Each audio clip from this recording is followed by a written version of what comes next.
A cartografia da pós-saudade parte de imagens retiradas do âmbito industrial, ou seja, da arqueologia industrial, que acabam por ser visões pós-apocalípticas segundo um conceito de ruína do futuro próximo. Quero eu com isto dizer que, não querendo fazer profecias, não é? Mas julgo que as ruínas que a nossa geração irá deixar serão ambientes bastante próximos daqueles que trato nestas pinturas. Tudo isto começou há 5, 6 anos, depois, durante a pandemia, foi-se transformando num projeto mais sério.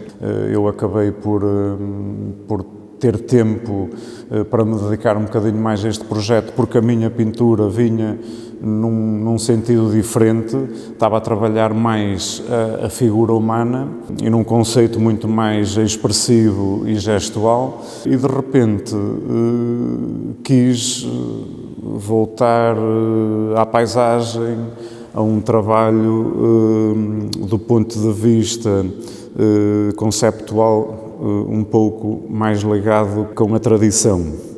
A partir daí fui desenvolvendo este projeto, fui visitando pedreiras, britadeiras, estruturas de transformação e exploração de minérios que se caracterizam essencialmente por aquilo que eu apelido de arquitetura de improviso, ou seja, isto são todas estruturas que se vão adaptando à medida que os recursos geográficos deste tipo de trabalho exigem. E a arquitetura vai-se adaptando a esse contexto.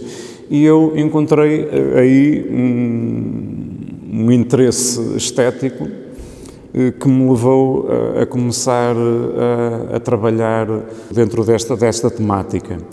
O que foi acontecendo é que eu, nestas visitas a estes espaços, acabei por, para além das estruturas arquitetónicas e de maquinaria, acabei também por começar a encontrar as máquinas.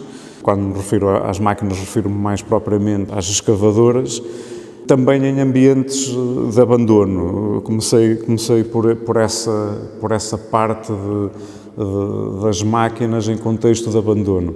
E de repente eu fui aproximando o meu foco da paisagem, ele foi-se apertando à máquina e da máquina aos pormenores da máquina.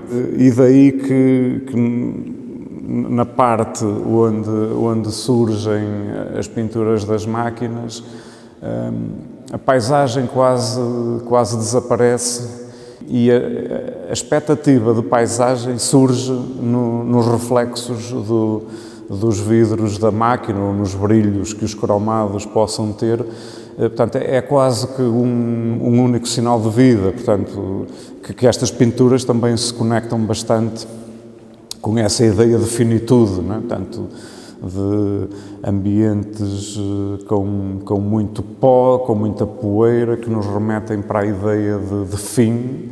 O encontro destas pinturas com o Museu do Coa julgo que é bastante feliz, porque nestas paredes brancas o encontro com estas pinturas tão brutas, tão cruas, com suportes também diferentes e muitas vezes são construídos também segundo esse ponto de vista de improviso, não é? Quando eu utilizo serapilheiras, com linhos, com telas, e vou cozendo tudo isso de uma forma quase aleatória, que venha um bocadinho ao encontro daquilo que eu dizia das paisagens inicialmente. Ou seja, há ali também uma adaptação aos recursos. E aqui, no Coa, acaba também por ter uma outra possível leitura, que é o encontro também com este museu, com uma arquitetura brutal também, mas tão bem encaixado na paisagem, não é? e que nos remete para as gravuras do Koa e para esta presença humana já com tantos miles de anos, não é? Que julgo que a obra acaba por se relacionar também, neste ponto de vista, como algo que nós vamos deixando ficar, como este registro da presença do homem em certos ambientes, não é? E que depois ele vai mudando para outros sítios, vai se adaptando a outros espaços. E esta exposição penso que fala também bastante desse aspecto. Depois, nem tudo é drama, as pinturas, e quando falamos de máquinas também podemos remeter para o universo da infância, quando brincávamos com as máquinas, pelas suas possibilidades mecânicas, que interessam tanto às crianças, não é? Acaba também por ter essa reminiscência na forma como eu as trago para a pintura.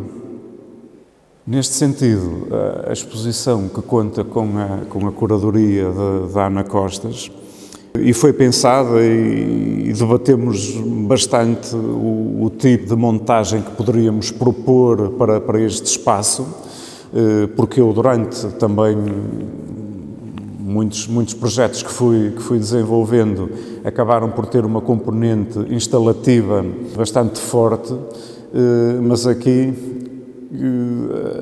preferimos limpar de tudo que pudesse interferir com a simplicidade das pinturas, ou seja, havia um foco em que fosse apenas a pintura a protagonista e não a montagem da exposição em si. E creio que o diálogo que ela estabelece com o espaço arquitetónico parece-me muito interessante.